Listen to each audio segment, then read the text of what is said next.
வாழ்க வளமுடன். நலம் பெறுகிறோம் சேனலுக்கு நண்பர்களை வரவேற்கிறேன். இன்றைய பகுதியில் பார்த்தீங்கன்னா ரொம்பவும் எளிமையான முறையில் வந்துட்டு ஒரு மீன் குழம்பு வைக்கிறது எப்படின்னு பார்க்க போகிறோம். இந்த மெத்தட் வந்துட்டு மீன் குழம்பு வைக்க கற்றுக்கிறவங்க, பிகினர்ஸ், அவங்களுக்கு, பேச்சுலர்ஸ், இவங்களுக்கெல்லாம் வந்துட்டு இது ரொம்ப ஈஸியாக இருக்கும். எந்த ஒரு குழம்பு வைக்கிறதுக்கு முன்னாடி பார்த்தீங்கன்னா அடுப்பு பற்ற வச்சுட்டு அடுப்பில் பாத்திரத்தை வச்சுட்டு எல்லாம் ஒன்று ஒன்றா சேர்த்து மிக்ஸ் பண்ணி பண்ணுவோம். அப்போ சில பொருட்களை போடுறதுக்கு மறந்துடுவோம். இல்லை நம்ம அதை செஞ்சுட்டு இருக்கும்போது தான் அதுக்கு தேவையான ஏதோ ஒரு பொருள் இல்லைங்கிற மாதிரி இருக்கும். அந்த மாதிரிலாம் இருக்கும். இப்போ வந்து இந்த மெத்தடில் அந்த மாதிரியான ஒரு பதட்டம் இதெல்லாம் இல்லாமல் ஃப்ரீயாக வந்துட்டு எப்படி செய்கிறதுன்னு பார்க்க போகிறோம். இது வந்துட்டு ரொம்ப எளிமையாக இருக்கும். பிகினர்ஸ் மற்றும் பேச்சுலர்ஸ்க்கு வந்துட்டு ரொம்ப யூஸ்ஃபுல்லாக இருக்கும்.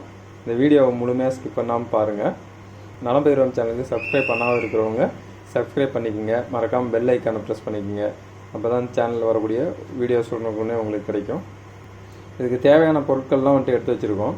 பிகினர்ஸுங்கிறதுனால அதெல்லாம் பார்த்துக்குங்க. என்னன்னு ரொம்ப கம்மியான இன்க்ரீடியன்ஸ் தான் தேவைப்படும். பார்த்திங்கன்னா இதில் பார்த்திங்கன்னா சின்ன வெங்காயம் கொஞ்சம் எடுத்து வச்சுருக்கோம் உரித்து, 2 தக்காளி, ஒரு பெரிய சைஸ் பூண்டு வந்துட்டு உரித்து வச்சுருக்கோம், பச்சை மிளகாய் ஒரு 4, சின்ன சைஸ் தேங்காயில் அரை மூடி தேங்காய் வந்துட்டு சில்லுகளாக வெட்டி வச்சுருக்கோம், கொத்தமல்லி கருவேப்பிலை தாளிக்கிறதுக்கு. அதே போல் இது பார்த்திங்கன்னா நான் குழம்பு மிளகாய் தூள் எடுத்து வச்சுருக்கோம். இது வீட்டிலேயே அரைச்சது. வீட்டிலேயே அரைச்ச குழம்பு மிளகாய் தூள் இருந்தால் போட்டுக்குங்க. ஒரு 2.5 டேபிள் ஸ்பூன் அளவுக்கு எடுத்துருக்கேன். இல்லைனா கடைகளில் வந்துட்டு நிறைய பிராண்ட் இருக்குது. குழம்பு மிளகாய் தூள்னு சொல்லி நிறைய பிராண்டுங்களில் வந்துட்டு கடையில் கிடைக்கும்.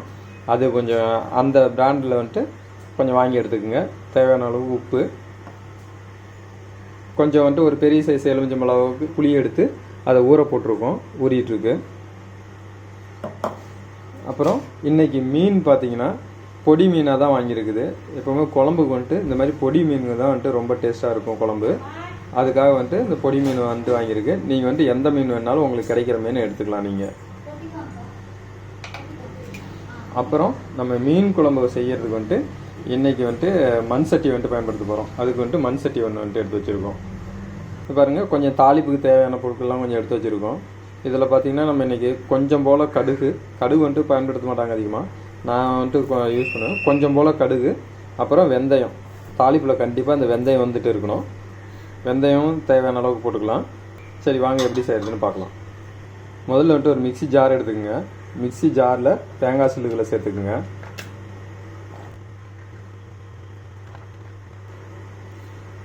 ஒரு 4லேருந்து 5 பல் பூண்டு போட்டுக்குங்க. ஒரு 4லேருந்து 5 சின்ன வெங்காயம் இதில் போட்டுக்குங்க. அவ்வளோதான். இதை நல்லா வந்துட்டு பேஸ்ட்டாக அரைச்சி எடுத்துக்குங்க. தேங்காய் வந்துட்டு இந்த மாதிரி அரைச்சி எடுத்துக்குங்க. புளி வந்துட்டு கரைச்சி வடிகட்டிக்குங்க.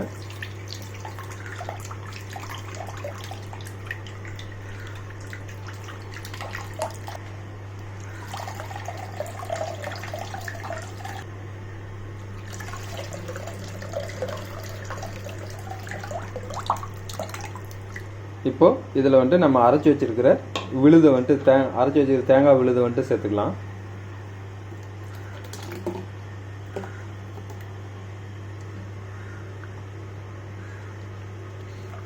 கரைச்சி விட்டுக்குங்க.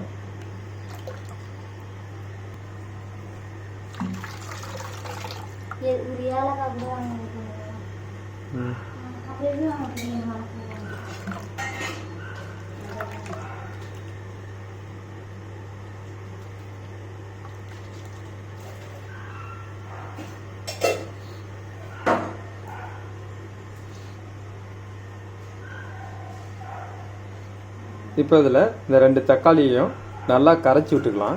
நல்லா நசுக்கி பிழிஞ்சு விட்டுக்கலாம்.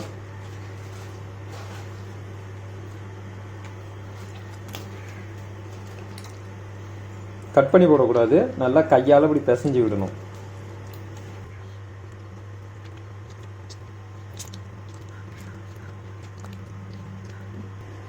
இப்போ இந்த பச்சை மிளகாயும் வந்துட்டு நல்லா இதில் வந்துட்டு உடச்சி கையாலேயே நல்லா நசுக்கி விடுங்க. அப்போ தான் இதோட காரம் வந்துட்டு நல்லா இறங்கும்.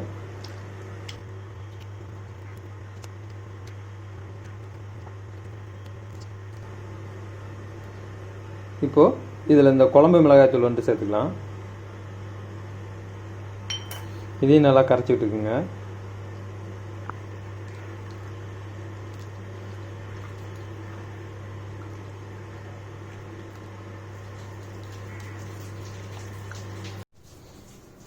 இப்போ இதில் தேவையான அளவுக்கு உப்பு சேர்த்துக்கலாம்.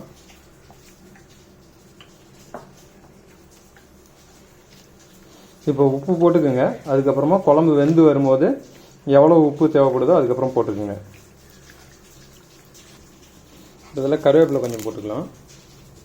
அவ்வளோதாங்க, நம்மளுடைய குழம்பு வந்துட்டு ரெடி ஆச்சு. இப்போ இதை வந்துட்டு அடுப்பில் வச்சு நல்லா கொதிக்க வச்சுக்கலாம். இப்போ நம்மளோட குழம்பு வந்துட்டு இதில் வச்சிடலாம் கொதிக்கிறதுக்கு. இது நல்லா வந்துட்டு ஒரு கொதி வரட்டும். அது வரைக்கும் இதை கொஞ்சம் லைட்டாக மூடி வச்சிடலாம். இப்போ இதில் வந்துட்டு நம்ம பூண்டு வந்துட்டு உரிச்சு வச்சுருந்தோம். அந்த பூண்டு இதை சேர்த்துக்கலாம். மீன் குழம்புல இந்த மாதிரி பூண்டு சேர்க்கும்போது சாப்பிட நல்லாயிருக்கும். இதில் நீங்கள் வந்துட்டு கூடுதலாக வந்துட்டு மீன் குழம்புல வந்துட்டு முருங்கைக்காய், மாங்காய் இதெல்லாம் வந்துட்டு நீங்கள் சேர்த்துக்கலாம், நல்லாயிருக்கும். நான் எனக்கு எதுவும் சேர்த்துல, வெறும் மீன் குழம்பு மட்டும் தான் வைக்க போகிறோம். இப்போ வந்துட்டு நம்ம இது கொதிச்சிட்டு குழம்பு கொதிக்கட்டும். நம்ம அதுக்குள்ளே தாளிக்கு தேவையான பொருட்கள்லாம் ரெடி பண்ணி வைக்கலாம். பாருங்கள், குழம்பு நல்லா கொதிச்சு வருது. இந்த ஸ்டேஜில் வந்துட்டு நம்ம வந்துட்டு மீன் வந்துட்டு சேர்த்துக்கலாம்.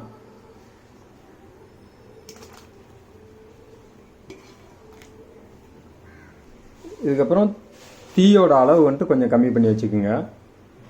தீ அதிகமாக இருந்ததுன்னா மீன் எல்லாம் நல்லா சுத்தமாக குழண்டு வந்துடும். இப்போ தீயோட அளவு கம்மியாக வச்சு மீன் நல்லா வேக விடுங்க. மீன் போட்டதுக்கப்புறம் கிண்டுறதுக்கு இந்த மாதிரி கரண்டிகளை வந்துட்டு பயன்படுத்துங்க. குழி கரண்டிகளை பயன்படுத்திங்கன்னா நீங்கள் மீன் வந்து இந்த சின்ன மீன் ஒன்றும் பிரச்சனை இல்லை. பெரிய சைஸ் மீனை வெட்டி பீஸாக போடும்போது குழண்டு போயிடும். மீன் வந்துட்டு உடஞ்சி போகிறதுக்கான வாய்ப்பு இருக்குது. அதனால் இந்த மாதிரி கரண்டியை வந்துட்டு பயன்படுத்துங்க.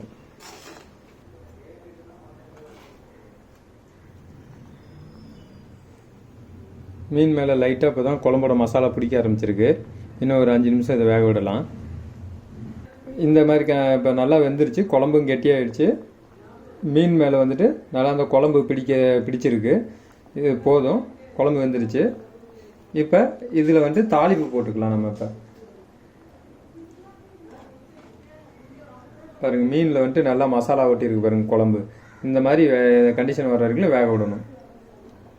இப்போ வந்துட்டு இந்த கண்டிஷனில் உங்களுடைய உப்பு இதெல்லாம் வந்துட்டு அளவு பார்த்துக்குங்க. உங்களுக்கு எந்த அளவுக்கு உப்பு தேவையோ அந்த அளவுக்கு சேர்த்துக்குங்க. இப்போ குழம்பு வந்துட்டு பக்கத்தடுப்பு ஷிஃப்ட் பண்ணிக்கலாம். தாளிப்பு ரெடி பண்ணலாம்.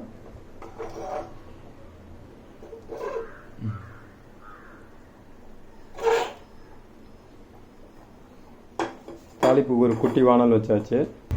எண்ணெய் சேர்த்துக்கலாம்.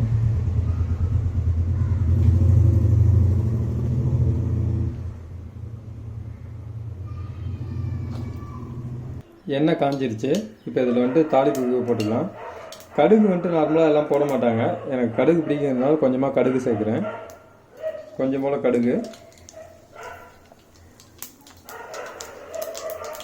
வெந்தயம் கம்பல்சரி, வெந்தயம் வந்துட்டு சேர்க்கணுங்க. வெந்தயம் வந்துட்டு கொஞ்சம்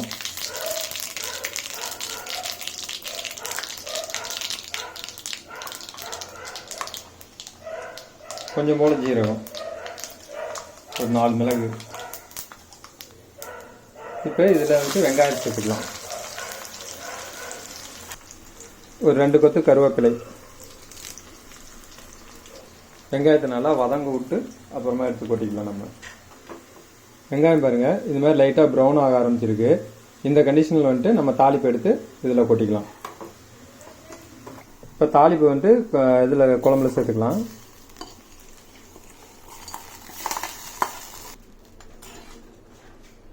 லைட்டாக கலந்து விட்டுருங்க. நம்ம மீன் குழம்பு ரெடி ஆயிடுச்சு. இது லைட்டாக கொஞ்சம் போல் கொத்தமல்லி தழை தூவி விட்டுக்கலாம். நம்ம மீன் குழம்பு ரெடி ஆயிடுச்சு. இந்த ரெசிபி உங்களுக்கு பிடிச்சிருந்துச்சுன்னா லைக் பண்ணுங்கள், ஷேர் பண்ணுங்கள், கமெண்ட் பண்ணுங்கள். மறக்காமல் நலம் பெறும் சேனலுக்கு சப்ஸ்கிரைப் பண்ணுங்கள். பெல் ஐக்கானை ப்ரெஸ் பண்ணுங்கள். நன்றி.